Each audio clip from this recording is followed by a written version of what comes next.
جب تم اللہ کے فیصلوں پر خوش نہ ہو، نا امیدی میں ہر وقت روتے رہتے ہو، بے شک جو راز اللہ جانتا ہے وہ ہم انسان نہیں جانتے۔ اللہ کے فیصلوں پر خود کو راضی کرنا سیکھے۔ یوں ہوتا ہے کہ وقت کے ساتھ ساتھ آپ کو احساس ہوتا ہے کہ اللہ کا فیصلہ آپ کے حق میں بہت بہترین تھا، اور آپ ایک ایسی چیز پر اپنے آنسو ضائع کر رہے تھے جو آپ کی کبھی تھی ہی نہیں۔ اس چیز کے جانے کے بعد آپ کو بہتری لگتی ہے اور اللہ کا شکر ادا کرتے ہو اور اللہ کے اور قریب ہو جاتے ہو۔ اللہ اپنے بندے سے بہت پیار کرتا ہے، 70 ماؤں سے بھی زیادہ پیار کرتا ہے، پھر اس کے ہی فیصلوں پہ کیسا رونا، کیسی مایوسی۔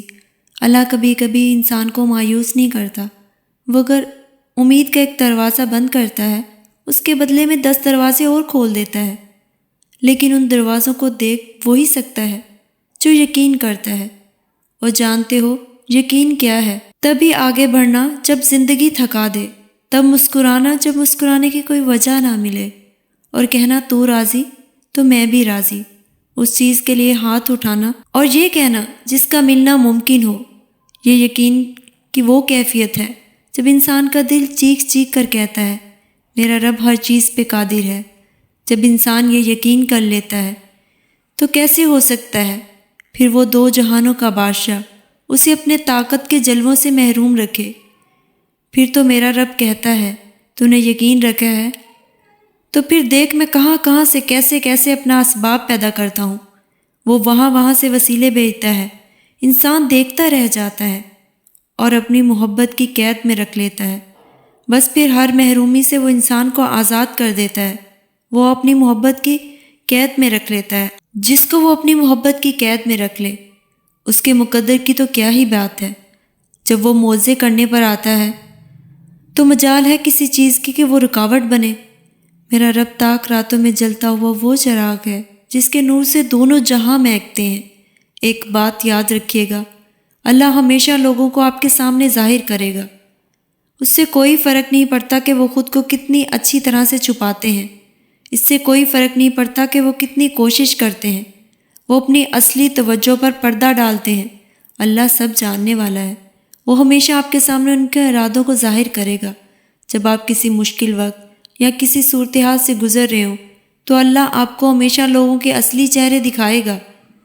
یقین کریں کہ اللہ آپ کی آنکھوں کے سامنے جو کچھ ظاہر کرے گا اس پر آپ حیران رہ جائیں گے۔ وہ لوگ جن کے بارے میں آپ کو لگتا ہے وہ لوگ زندگی کے ہر مشکل وقت میں بھی آپ کا ساتھ نہیں چھوڑیں گے، وہ آپ کو اپنی زندگی سے ایسے باہر نکالیں گے جیسے کبھی تھے ہی نہیں۔ اور وہ لوگ جنہیں آپ کا ساتھ دینا چاہیے تھا، جو بہت دعوے کرتے تھے، جھوٹی باتیں کرتے تھے، اللہ ان کے اصلی رنگ آپ کے سامنے لے کر آتا ہے۔ کبھی بھی یہ نہ بھولیں کہ آپ کے ساتھ کون تھا اور کون نہیں تھا۔ اللہ نے آپ کو ایک وجہ کے لیے ہی ان کے اصلی رنگ دکھائے۔ اللہ کی بہت بڑی نعمت ہے جو اللہ جھوٹے اور برے لوگوں کو آپ کی زندگی سے نکالتا ہے۔ ایک دن آپ اللہ کا شکر ادا کریں گے۔ ہمیں اللہ سے دعا کرنی چاہیے کہ اللہ ہمیں ایسے لوگوں سے دور رکھے جو ہمارا برا چاہتے ہیں، جو ہمارے لیے بہتر نہیں ہے۔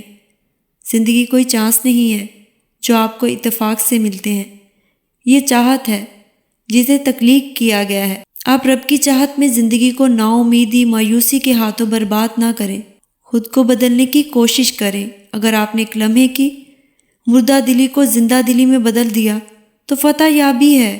مایوسی ایک جنگ ہے، یہ چیز آپ کی ہونی چاہیے، مایوسی کی نہیں۔ زندگی بڑی یا چھوٹی نہیں ہوتی، یا ماضی اور حال بھی نہیں ہوتی، یہ کن ہے اور فایا کن کی صورت میں ہمیں دھڑک رہی ہے۔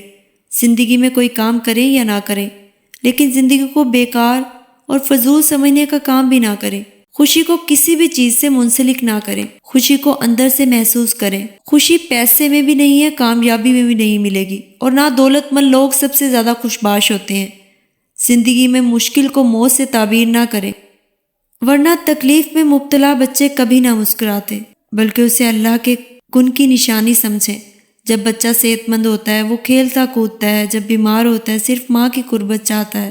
جو لوگ آپ کو مایوس کرتے ہیں، دھوکہ دیتے ہیں، وہی تو اللہ ہے، ہر چیز پر قادر ہے، وہ جس کو چاہتا ہے اپنی طرف موڑ دیتا ہے۔ چپ چاپ کسی کو خبر نہیں ہوتی، یقین مانو وہ صرف ایک کن کہتا ہے اور کائنات کی ساری طاقتیں متحد ہو جاتی ہیں، اس کے گرد طواف کرتی ہیں اور ساری باتیں فیکون پر ختم ہو جاتی ہیں۔ نصیب کسی نے کھول کر نہیں دیکھے ہوتے۔ جب تم اللہ کے سوا کسی اور چیز میں سکون تلاش کرتے ہو تو وہ ان ساری چیزوں کو ہمارے ہاتھ میں دے کر بے سکون کر دیتا ہے۔ ہر شے کی تکمیل کے بعد اپنا آپ خالی سا لگنے لگتا ہے، پھر اذان کی آواز تو کانوں تک پہنچتی ہے پر دل تک نہیں پہنچ پاتی۔